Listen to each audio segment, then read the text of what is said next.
भगवान शिव और उनकी शक्ति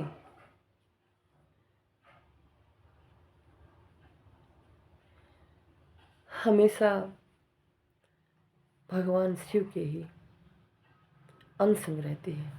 जब जब भगवान शिव इस धरा पर पहुँचते हैं तो भगवान शिव की शक्ति भी उनके सच्चे सुख को भोगने के लिए, उनके चरण शरण में सच्चे सुख को महसूस करने के लिए उनके साथ इस धरा पर पहुँचती है और उनकी सेवा में लगी रहती है। उनके चरण का सुख भोगती रहती है।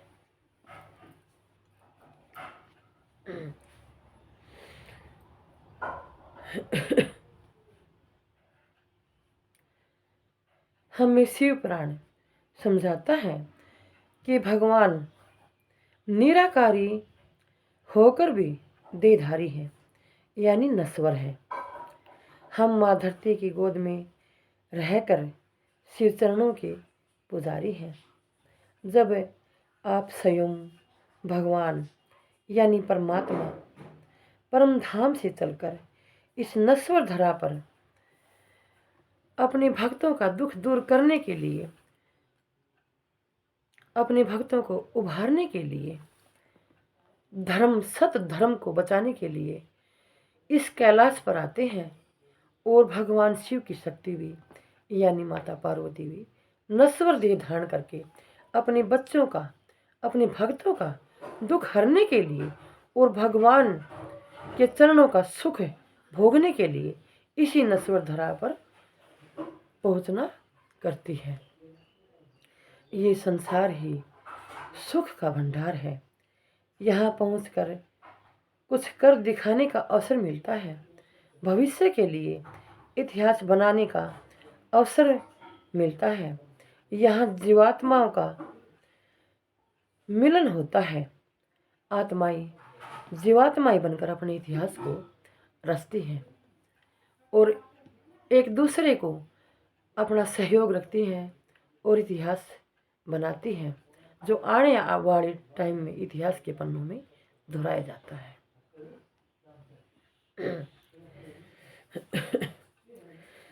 संसार ही भगवान की सृष्टि है। इसका कभी भी त्याग नहीं करना चाहिए। इसका भ्रमण करते रहना चाहिए।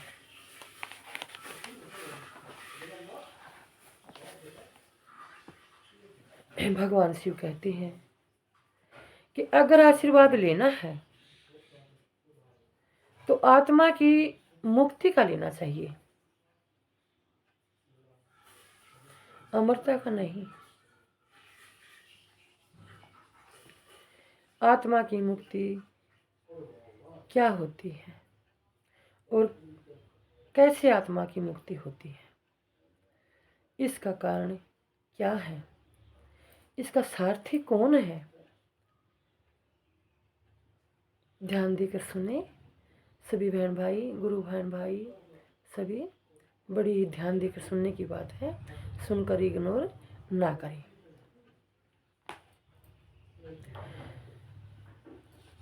इसका सारथी कौन है?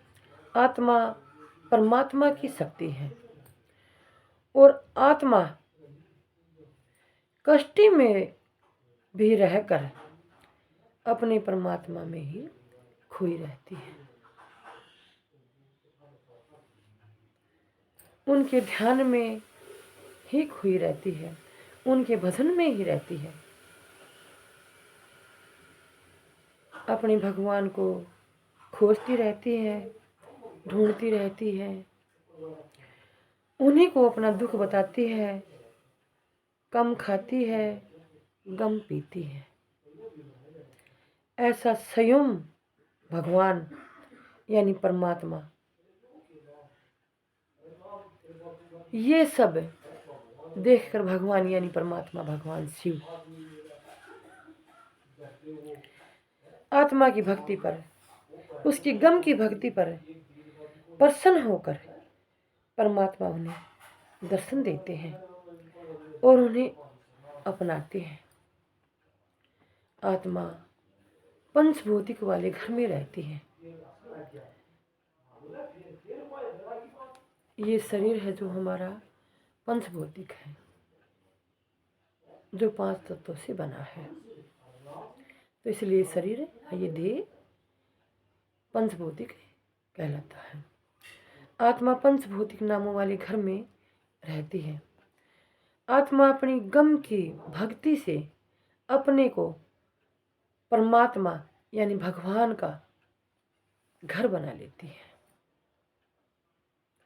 परमात्मा को आत्मा नाम के घर में, आत्मा नाम के घर मंदिर में बैठाकर मन नाम के दरवाजों को बंद कर लेती है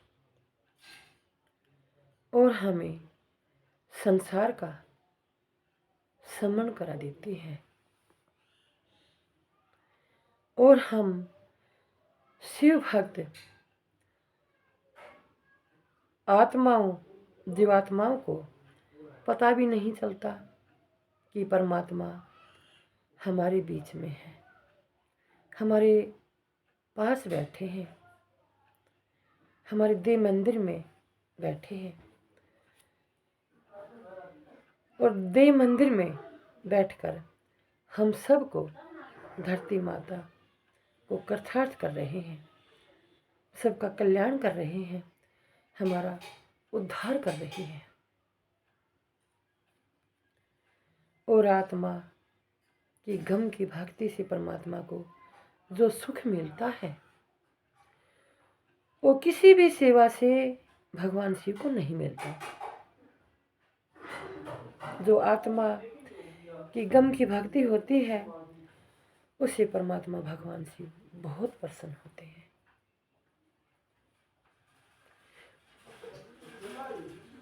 और फिर मन धीरे धीरे शांति में बदलने लगता है। गम सबसे बड़ा मंत्र है और ये गुप्त मंत्र परमात्मा को बड़ा ही प्यारा लगता है। जो इसे अपनाता है, जो इसे भजता है, जो इस पर चलता है, परमात्मा उस आत्मा को, उस जीवात्मा को बड़े प्यार से कहते हैं कि हे प्रिय, धैर्य और शांति ही तो जीवन का सबसे बड़ा संन्यास है। नमस्कार।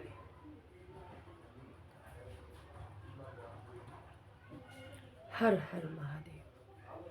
भगवान शिव हम सब पर कृपया दृष्टि बनाए रखें और अपनी इस दुनिया में, इस संसार में हमेशा अपना आशीर्वाद बनाए रखें कि हम सभी आत्माएं, जीवात्माएं सुरक्षित रहें, सुखी रहें और हमेशा एक सच्चे सुख का अनुभव करें और हम अपने सत धर्म और पुण्य कर्मों में हमारा ध्यान रहे और नेकी पर चले।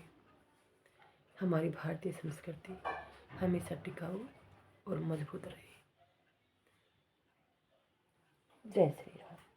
सनातन धर्म की सदा ही जय। आत्मा की मुक्ति कैसे होती है अगले अध्याय में बताऊंगी। नमस्कार।